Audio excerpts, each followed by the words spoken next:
Hello friend, कशा आहात तुम्ही? माझ्या चॅनलवरती तुमचे खूप खूप स्वागत आहे.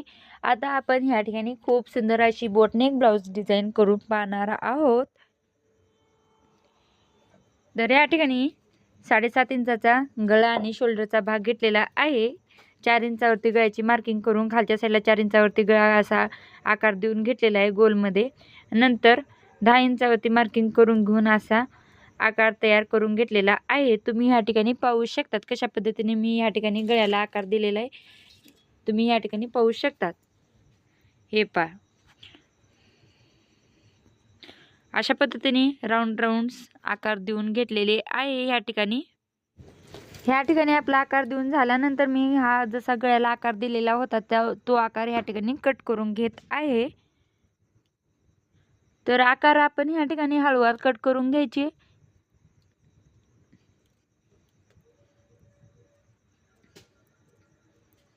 मी खालच्या साईडला सुद्धा आणखी एक राऊंड वाढवून घेतलेला आहे आणि त्या ठिकाणी कट करून घेतलेला आहे. तर तुम्ही या ठिकाणी पाहू शकता आपला आकार खूप छान तयार झालेला आहे. आता आपण ब्लाऊज वरती हा आकार जॉईन करून घेणार आहोत.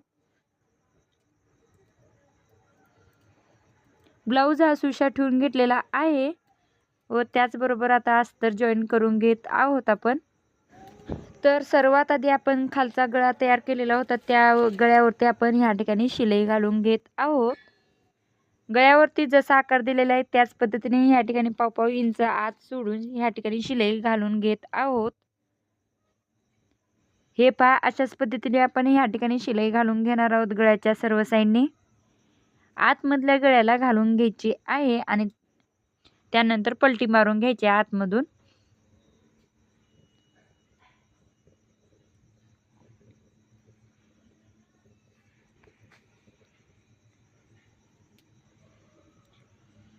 सर्व राऊंड शेपवरती आपण हळूवार ह्या ठिकाणी शिलाई घालून घेत आहोत. शिलाई घालून झाल्यानंतर आता थोडंसं बाहेर ओढून ह्या ठिकाणी दोरा कट करून घ्यायची. तर ह्या ठिकाणी खालच्या साईडला शिलाई घालून झाल्यानंतर वरच्या गळ्यावरती सुद्धा शिलाई घालून घेत आहे. ती कशा पद्धतीने घेत आहे तुम्ही ह्या ठिकाणी पाहू शकतात. त्या ठिकाणूनच सेंटरहून इकडल्या साईडलाच फिरवून घेतलेला आहे आणि त्या ठिकाणी कट मारून घेणार आहे. आता लगेच खालच्या साईडला कमरेच्या साईडला सुद्धा आपण ह्या ठिकाणी शिलाई घालून घेत आहोत. तर कमरेच्या साईडला शिलाई घालून झाल्यानंतर एक्स्ट्रा कापड होता तो सुद्धा आपण ह्या ठिकाणी कट करून घेत आहोत. आता गळ्यामधला सुद्धा एक्स्ट्रा कापड कट करून घेत आहे. हळू सेंटरवरती कट मारून घेऊन आतमधला भागमधला सुद्धा एक्स्ट्रा कापड आपण ह्या ठिकाणी कट करून घेणार आहोत. हे पहा कशा पद्धतीने कट करून घेत आहे. एक्स्ट्रा कापड तुम्ही ह्या ठिकाणी पाहू शकतात.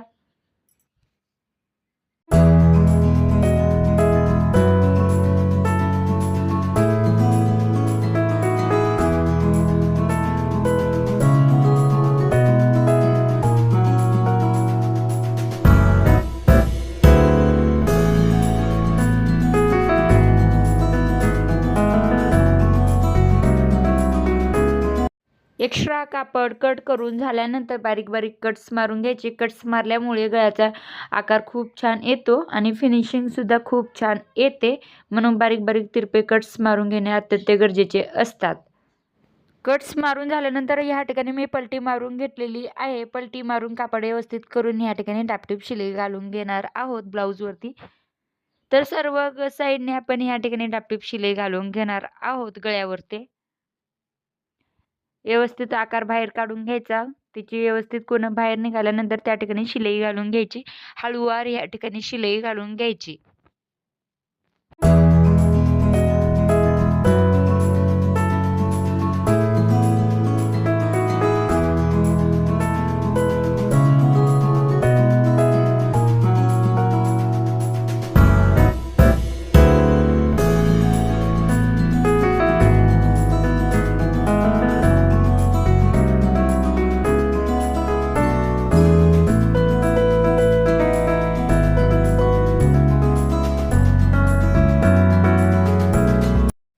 ह्या ठिकाणी गळ्यावरती शिलाई घालून झालेली आहे. मी थोडीशी वेगळी ट्रिक वापरून ह्या ठिकाणी डिझायनर ब्लाऊज करून घेत आहे. जे की पाठीमागच्या हुकाचे करतात त्याच पद्धतीने मी या ठिकाणी असं एक फोल्ड करून घेतलेले आहे. ह्याचे 2 कारणं आहेत. जर आपण नंतर साईज मोठी झाल्यानंतर ब्लाऊज व्यवस्थित येत नाही, गळा बारीक होतो आणि बोटनेकचा ओढला जातो. म्हणून त्या ठिकाणी सुद्धा ह्या गळ्याचा खूप छान वापर होतो. ब्लाऊज येत नसेल तर तुम्ही ह्या ठिकाणी उकलून ब्लाऊजचा आकार मोठा करू शकतात गळ्याचा. आणि दुसरी गोष्ट, खूप जणांना बॅक हुक आवडतात. बॅक हुक ऐवजी आपण फ्रंटला हुक केलेले आहेत. हे सुद्धा त्याच पद्धतीने दिसून येतात. शोसाठी बॅक हुक दिसेल आणि फ्रंटला हुक असतील. अशा पद्धतीने दोन्ही 2 फायदे होतील. अशा पद्धतीने ह्या ठिकाणी हा ब्लाऊज कट केलेला आहे.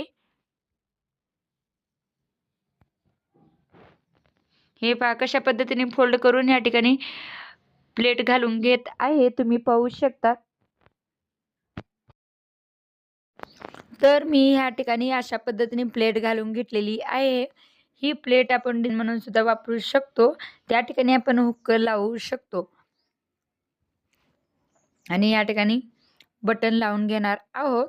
अशा पद्धतीने आपली डिझाइन तयार झालेली आहे. ही डिझाइन कशी वाटली नक्की कमेंटमध्ये सांगा. व्हिडिओ आवडल्यास लाईक करा, शेअर करा, सबस्क्राईब करा.